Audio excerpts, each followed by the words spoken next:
How's it going, guys? This is Al coming at you once again right here on YouTube talking about week one. And really, we're talking about all year long right now with this video. I'm going to teach you how to build 150 lineups using an optimizer. We're going to use the Daily Roto optimizer. And I've brought Drew Dinkmeyer here from Daily Roto, former winner of the Draftkings Millie Maker, to teach you, to help me teach you guys how to build 150 lineups on Draftkings. Drew, good morning. How's it going, man?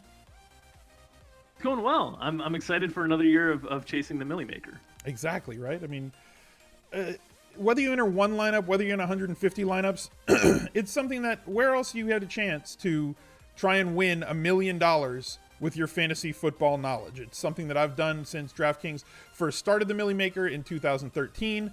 I came in second, unfortunately, in the first ever Millie Maker. It would have been nice if Frank Gore didn't run that touchdown in on second down on Monday Night Football against the Atlanta Falcons. But I'm past that, sort of. Guy on old guy crime. It was, so bad. Anyway, luckily I ended up taking one down in 2016. So we're going to get right to it. Let's go check this out. And I've got the Daily Roto. If you go to dailyroto.com, you can go to click the NFL, Premium Tools, Lineup Optimizer. They've taken the Lineup Optimizer from behind the paywall. This is a subscription-only tool, but for this week, and we're recording right now on August 21st. And they've taken their optimizer and put it in front of the paywall, so you can go and test it out. So if you're watching this on stream, if you're watching on YouTube, go here, check this out. You can kind of play around with it as we're giving you the tutorial on how to play around with this lineup optimizer and how to export 150 lineups to DraftKings. Now, before we get directly to it, make sure you drop a like on this video. Let's see if we can get 500 plus likes on this video. Subscribe to the channel, ring that notification bell. That's it for the announcements. So Drew, I'm right here on the lineup optimizer page, and I've sorted by value because that's the first thing that you should do. Correct? Is that we have to sort by value? I think that's the easiest way to like quickly highlight which plays relative to their salary look like the best plays. Okay, so it's not points is just raw projection. If you sort by points, that's raw projection.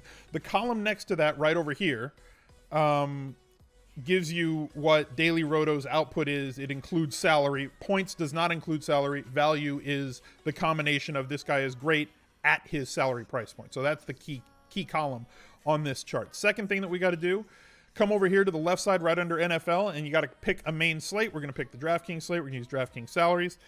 And there we go. So we have all the values, and you can sort by position and everything else. So why don't you walk me through how I'm going to go about building 150 lineups, Drew? So if you didn't want to have any settings in any ability to customize anything, you could just hit Run Optimizer. Right now, at the bottom right, it's got that red button where it says Run Optimizer, and right now it's got 100 lineups as the choice default. You would just bump that up to 150, and you could run that. But the thing that's neat about our optimizer is there's so many different ways that you can set up the optimizer to try to create the types of lineups that you want. Okay. The first thing that I'd note is that all of our projections are customizable.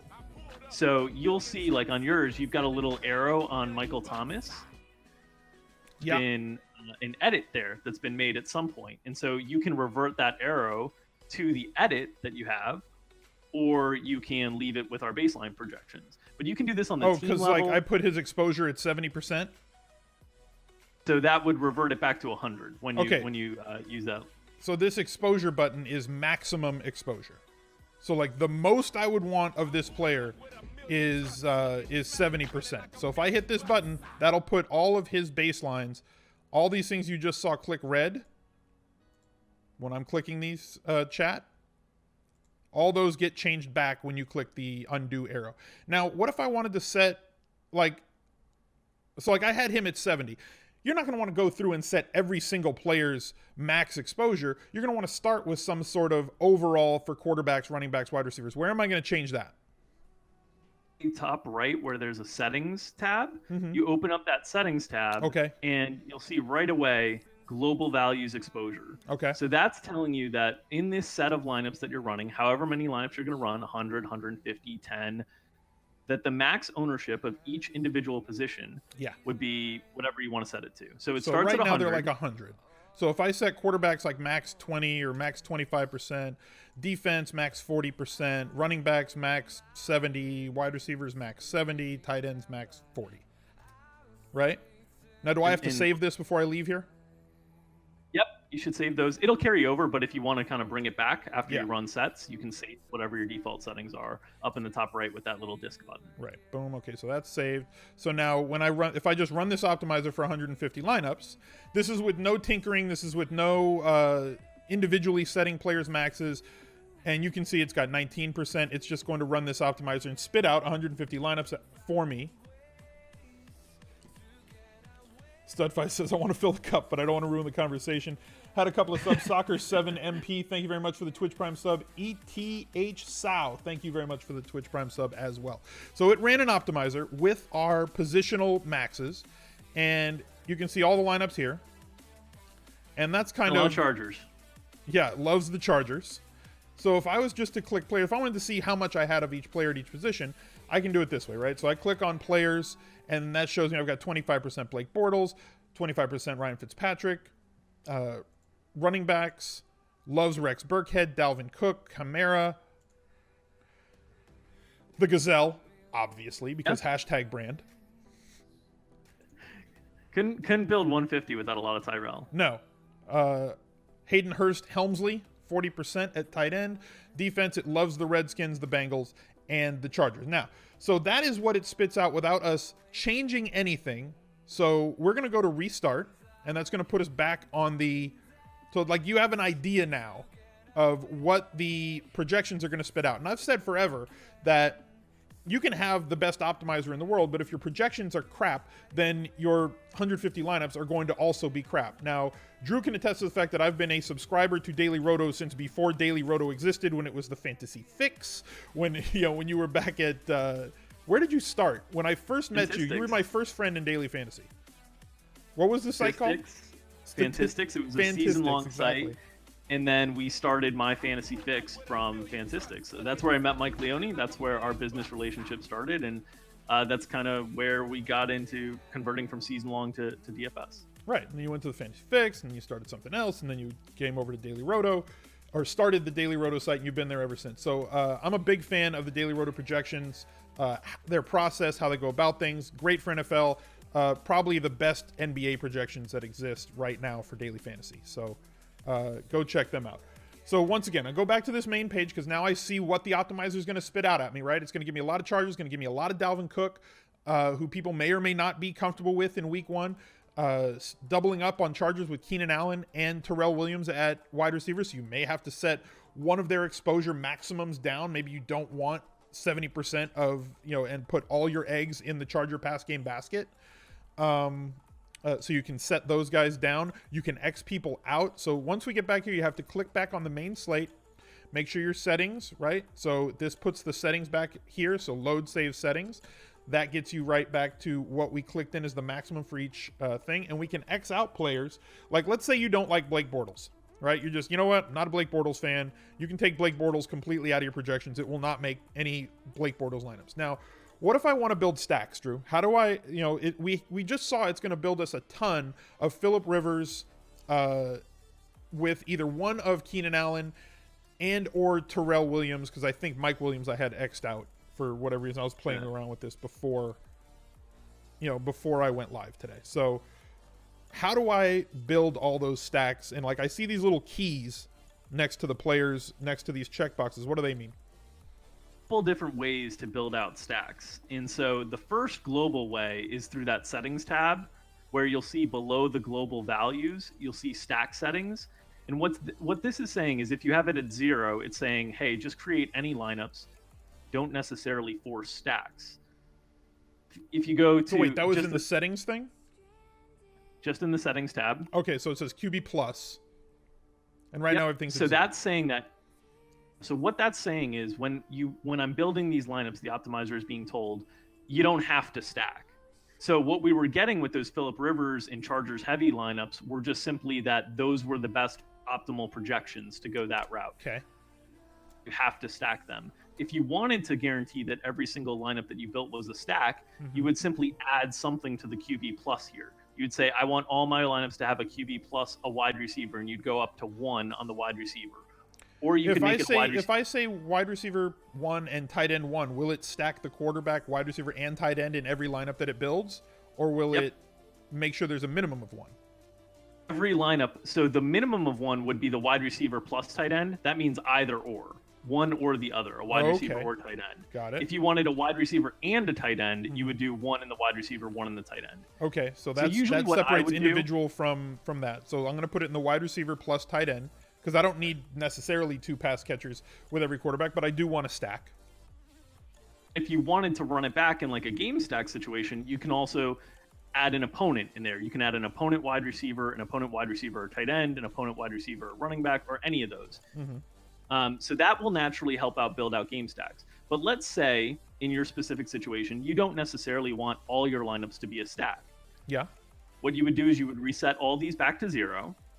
Just go back to your save settings. And then what you can do is you can use key players. And so that's what those little keys you were talking about before were. Key of any one of the players, what it's saying is when this player is used in a lineup, I want to create a rule. Okay, so let's do that with Phillip Rivers right now. And that would be under groups, right? So if I click the key right there, it takes me to the groups page or the groups tab, and it says Phillip Rivers. So in the lineups where Phillip Rivers is the key, now I'm going to want to add receivers, right? So like I'll add Allen, I'll add Williams. Did I not add him? There we go. Okay, so Allen, Williams, add, and Gordon. Okay, so I've got those 3 there. So it says must use at least, most, or exactly between 1, 2, or 3 of this group, right? So if I put at least 1 of that group, every Phillip Rivers lineup will have at least one of Keenan Allen, Tyrell Williams, or Melvin Gordon, or I can say at most 2 of, not 23. At most 2 of. And that would be a rule. That would be a rule that I would set up right away after seeing those optimal lineups that were coming back with Rivers, Keenan, Melvin Gordon, and Tyrell Williams. That's too much Chargers. I don't want that much. But I do want, let's say, Phillip paired with 2 of those guys. So that's a rule that I'd set up right away. Once you save that group, as you have, it appears in the bottom right there. Yeah. And that's your group list. Now, for me, during the course of the week, I will often build out like group rules. And this is what helps me build lineups that I think are more appropriate all the way through the lineup set. Because sometimes what happens is you'll use an optimizer and it happens to like one team a lot. And in our case, this week 1, it's the Chargers. And so what you'll get is you'll get all these weird lineups where the Chargers are funneling through to the exposure, but they're not paired in exactly a way that makes a lot of sense. So like there's a way that Phillip Rivers, Melvin Gordon, Keenan Allen, and Tyrell Williams could all go off in the same week. It's pretty unlikely. So I would usually max 2 of those. Or I would not create lineups without Phillip Rivers that had more than 2 of their guys in them. So I would create all these rules and restrictions to be able to create an overall lineup pool that is a little bit more representative of the types of lineups that I'd want to build. Okay. So for me, I'm a big fan of Xing everything out, and that's just me. I know I use a smaller field of players for the Millie Maker than most people use, right? It's usually based around my Best Buys article on ESPN Insider. Hashtag shameless plug. And that's kind of what I go after, right? I focus on my main plays. I play way more allocation of those players in the field. Usually my plays are somewhat chalky because that's the type of player that I am. They're not chalky because I put them in an article. They're chalky because that's what I gravitate towards. So if they're going to be 20 or 30% owned, I'm probably going to have between 40 and 65% of those players because I want to overweight the field, giving me a smaller player base. So I'm going to X out a lot of players, right? So like you can see right here when I go to running backs, we sort by value. These are all guys that are positive value. You can see as you scroll down that Daily Roto has a bunch of guys that are negative value. So I've X'd out all of these guys. Now, my chat's probably going to go crazy. Oh my God, why did you X out this guy? It's not what's important right now. Okay? Chill out, chat. So what I'm looking at is I want to X out a bunch of guys. I just X'd out everybody that was like below 0, except for 2 guys. because I want to talk about editing the projections on here. Because if I don't edit these, guys like James White and Rob Kelly, I know that Adrian Peterson just signed. Let's just assume that Rob Kelly was going to be the lead guy. How am I going to fix Rob? Because you're going to update these projections. Right now, these baselines were last updated on the 18th of August. It is the 21st of August. Some news has broke since then. Things have changed. You guys are going to update these throughout the week during NFL season. And I assume that Rob Kelly is going to have a higher raw projection than 4.74 fantasy points. So how do I get Rob Kelly's projections up a little bit higher? So that first column that you're looking at, MS Rush, which Rob Kelly has a 30 next to, it's the market share of rushing opportunities that the team will have on a given week. Okay. So if you wanted to project Rob Kelly as the lead back instead of in a committee, you right would now he's simply slated for 30% of the carries. This is how that translates. just adjust that number up, and it will reflect the projection increase. So, a normal starting running back is somewhere between 55 and 75%, depending on if they're a bell cow running back. Because remember, rush attempts also include quarterback scrambles and different things like that. Mm-hmm. So if you wanted to go up to 70, you can immediately see the projection jumps right there. Okay, and then the second and third column, because it's off my screen right now. The second column is yards per carry. So we're projecting in that individual matchup against Arizona, a very poor yards per carry for Rob Kelly. That's a matchup-based column. And it includes the skill of the opponent. Exactly. So if you wanted to adjust that to like 4, you would immediately get a bump in projection as well. Right. And the third column was also MS Rush.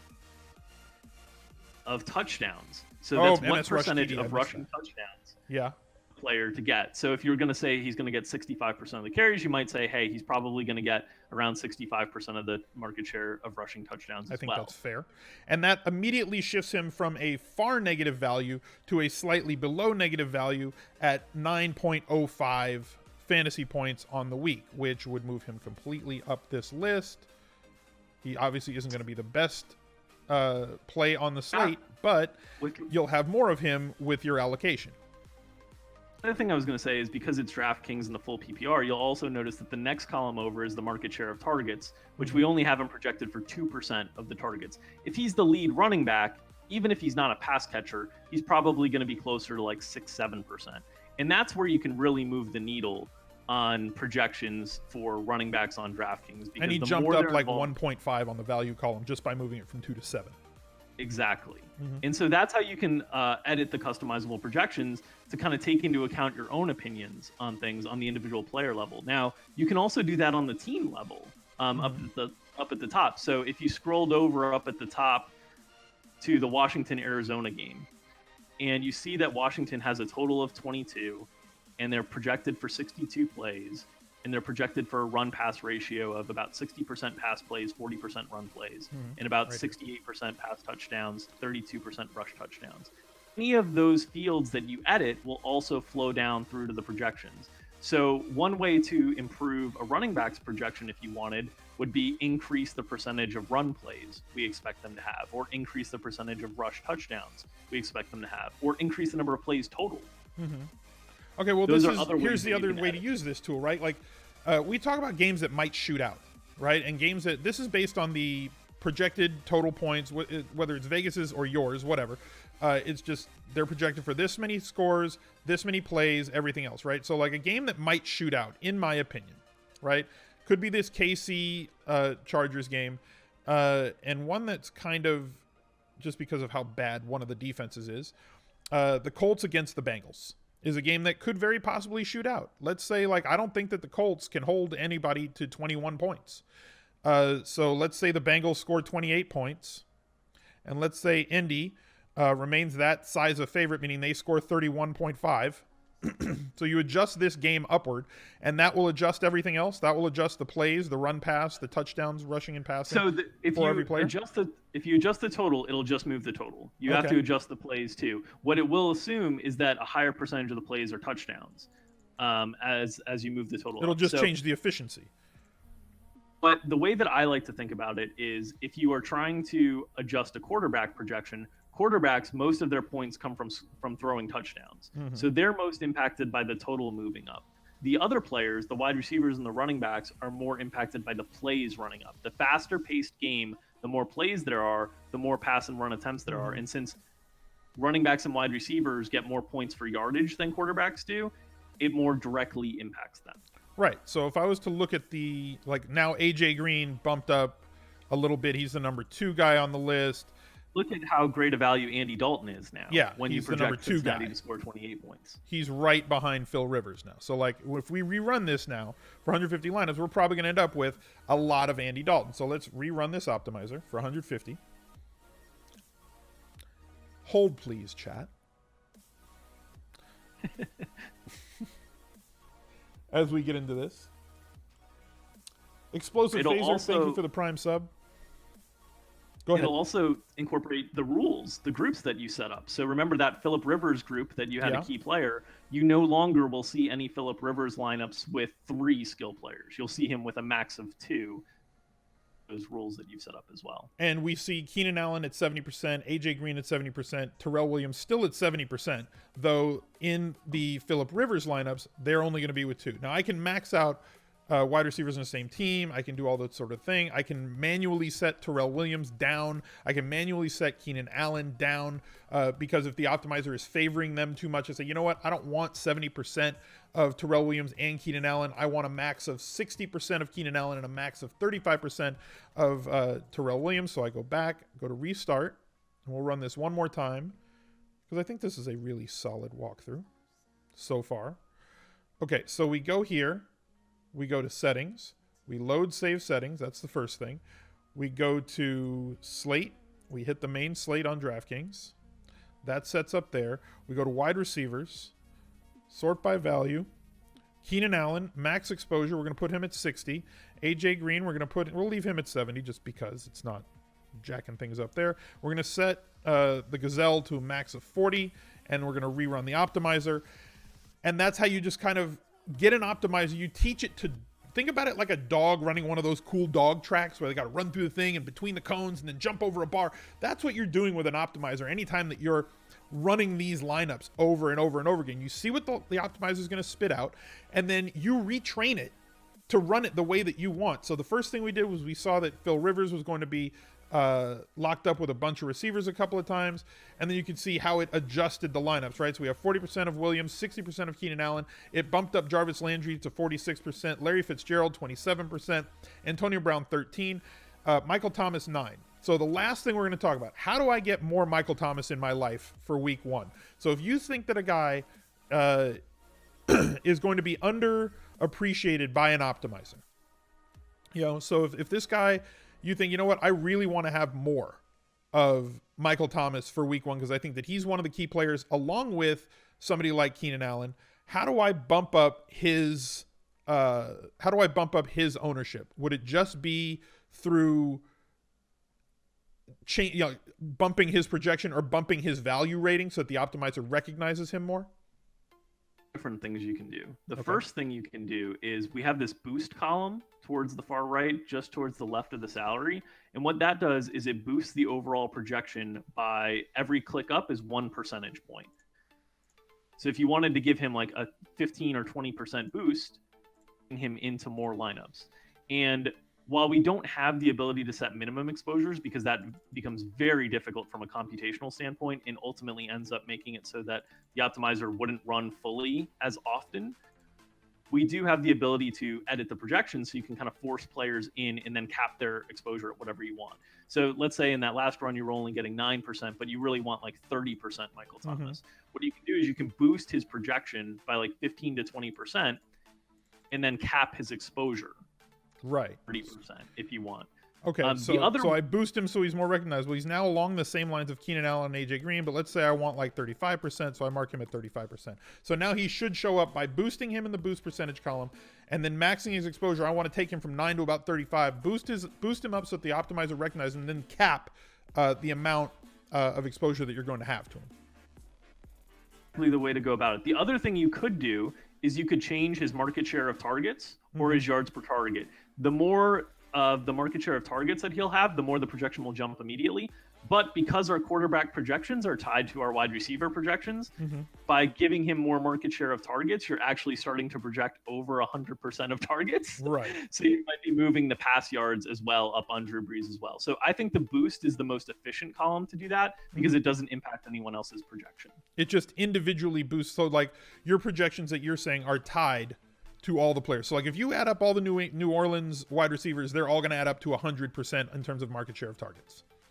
They will add up to just slightly below 100% because we include throwaways. Right. So like not all pass attempts are targets to individual receivers. So you've pretty much thought of everything.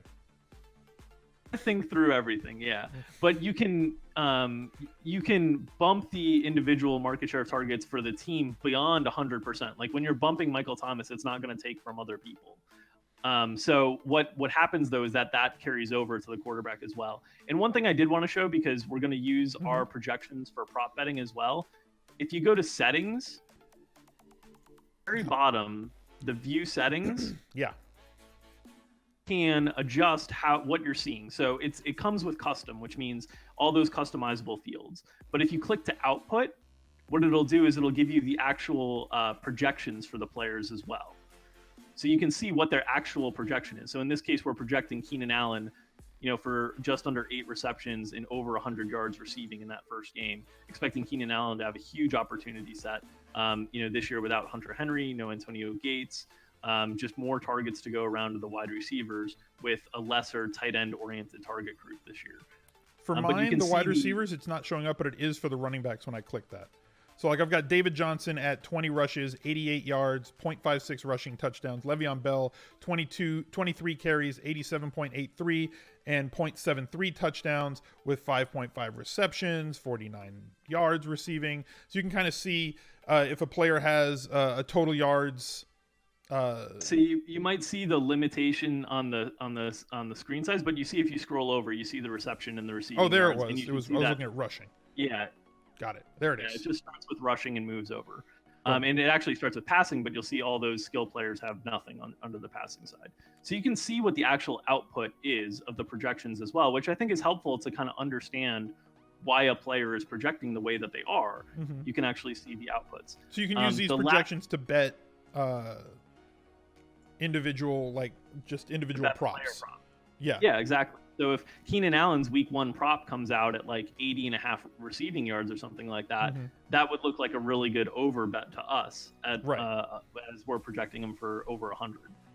All right, fair enough. Or catches, or when basketball season comes here, PRA, points, rebounds, assists, anything like that. I think this is a great tool, Drew. I think you guys did an outstanding job on it. Go over to dailyroto.com and check them out. If you ever want to, on Twitch, type !dailyroto in the chat. It'll give you the links to sign up through. Or just use SmizLife as a promo code at checkout. You get 10% off of your new subscription. So, Drew, thank you for being here. Guys, thank you very much for watching this video. I know it was a little bit long, but we tried to take you through everything that you need to know to build 150 lineups on Draftkings to try and win $1 million this football season. So leave me a comment down below if you have any other questions. I will be monitoring the comments for this one to try and help out. Maybe we can get Drew to show up on YouTube in the comments section to answer any questions that you guys might have there as well. Make sure you click like. I need over 400 likes on this video before week 1 starts, so make sure you mash that like button, subscribe to the channel, and crush that notifications bell. Thank you all for being here. We'll catch you later. Bye.